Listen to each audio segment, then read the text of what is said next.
তিন দিনের টানা ছুটিতে পর্যটকদের উপচে পড়া ভিড় বান্দরবানে। হোটেল, মোটেল, রিসোর্টগুলো পর্যটকে পরিপূর্ণ। বান্দরবানের নীলাচল পর্যটন কেন্দ্র থেকে বিস্তারিত জানিয়েছেন প্রতিনিধি মিনারুল হক। দর্শক, পহেলা মের এই ছুটিতে, 3 দিনের এই ছুটিতে প্রচুর পর্যটক এখন ভিড় জমিয়েছে পার্বত্য জেলা বান্দরবানে। আমি যেই জায়গাটিতে দাঁড়িয়ে রয়েছি এটি চিম্বুক রেঞ্জের নীলাচল পর্যটন কেন্দ্র। ঠিক আমার পিছনেই দেশের বিভিন্ন জায়গা থেকে পর্যটকরা এই নীলাচল পর্যটন কেন্দ্রে ঘুরতে আসছে। শুধু নীলাচলই নয়, বান্দরবানের যে নীলগিরি রয়েছে, দেবতা খুম রয়েছে এবং থানসির নাফাখুম থেকে শুরু করে বড় পাথর, প্রতিটি জায়গায় কিন্তু এখন প্রচুর পর্যটক।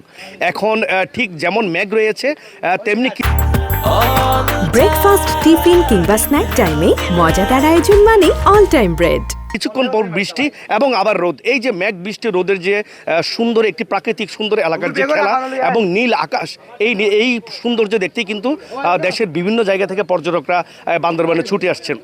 একটি বিষয় আমি জানিয়ে রাখি যে বান্দরবানের যে অন্যতম একটি পর্যটন কেন্দ্র দেবতাখুম খুলে দেওয়ার পরেই মূলত এখানে পর্যটকদের একটি ঢল নামে এবং সেই সাথে গত মাসেও যে একটি পর্যটকের ঈদের ছুটিতে প্রচুর পর্যটকের আনাগোনা ছিল বান্দরবানে, তবে কিছুটা স্থবিরতা থাকলেও এখন ঠিক এই যে পহেলা মের 3 দিনের ছুটিতে কানায় কানায় পরিপূর্ণ এখন বান্দরবানের পর্যটন কেন্দ্রগুলো।